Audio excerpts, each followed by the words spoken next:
जगत गुरु रामभद्राचार्य के हिंदू राष्ट्र के बयान पर सियासी बखेड़ा खड़ा हो गया है। उन्होंने यूपी के फतेहपुर में एक धार्मिक कार्यक्रम के दौरान संसद में 370 सीटों पर हिंदुओं के होने पर जोर दिया। इसके बाद कांग्रेस उन पर भड़क गई, लेकिन जगत गुरु रामभद्राचार्य को कई संतों का समर्थन भी मिला है। भारत में किसी भी प्रकार से हिंदुओं की संख्या 80% होनी ही चाहिए।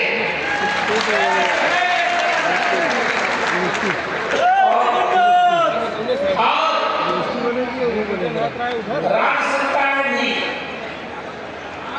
हम जब तक संसद में कम से कम 370 सीट नहीं लाएंगे हिंदू वालों की, तब तक हिंदू राष्ट्र नहीं बन सकेगा।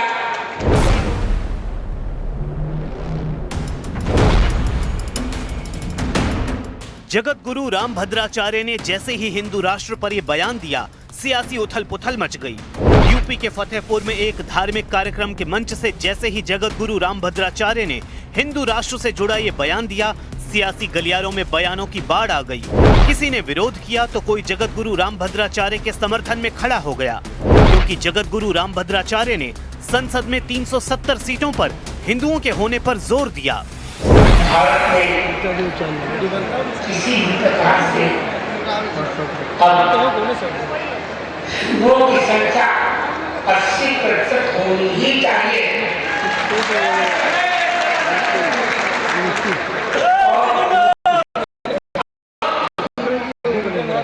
राज्य सरकार भी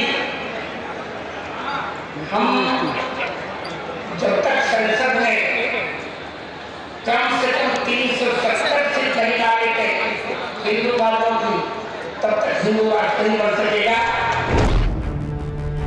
जगत गुरु रामभद्राचार्य ने जैसे ही ये बयान दिया, वो कांग्रेस के निशाने पर आ गए। अभी हमने देखा कि ये आदमी प्रकृति में जरूर इनको अंधा किया है, लेकिन आदमी अकल से भी अंधा है। ये उल्टा पुल्टा बोलता रहता है। कांग्रेस नेता उदित राज भले ही जगत गुरु रामभद्राचार्य पर भड़के, लेकिन बीजेपी ने कांग्रेस की सोच पर ही सवाल उठा दिया। कांग्रेस ने तो वो कहते थे मोहब्बत की दुकान खोल ली है, और उस तुष्टीकरण की दुकान में सांप्रदायिकता बिकती है, जहरीले वक्तव्य बिकते हैं, एक दूसरे से अलगाववादी सोच बिकती है। सियासी उठापटक के बीच संत भी इस बहस में कूदे। कई संतों ने तो खुलकर जगत गुरु रामभद्राचार्य का समर्थन कर डाला। तो लगता है कि यह दंगा है। मैं उससे पूछना चाहता हूं, तुम्हारे ऐसी ओछी मानसिकता के लोग जो नित्य निरंतर सनातनी पर कुठाराघात करता है, सनातन पर कुठाराघात करता है, तुम्हारे ऊपर उच्च स्तरीय जांच होना चाहिए। अंतर्राष्ट्रीय षड्यंत्र के तहत, फंडिंग के तहत देश में अराजकता फैलाना चाहता है, देश में दंगा कराना चाहता है। ये आतंकवादी है। यानी जगत गुरु रामभद्राचार्य के बयान ने हिंदू राष्ट्र पर छिड़ी बहस को हवा दे दी। उनके बयान के बहाने कांग्रेस और बीजेपी तो भिड़ गए, लेकिन कई संत उनके साथ खड़े हो गए।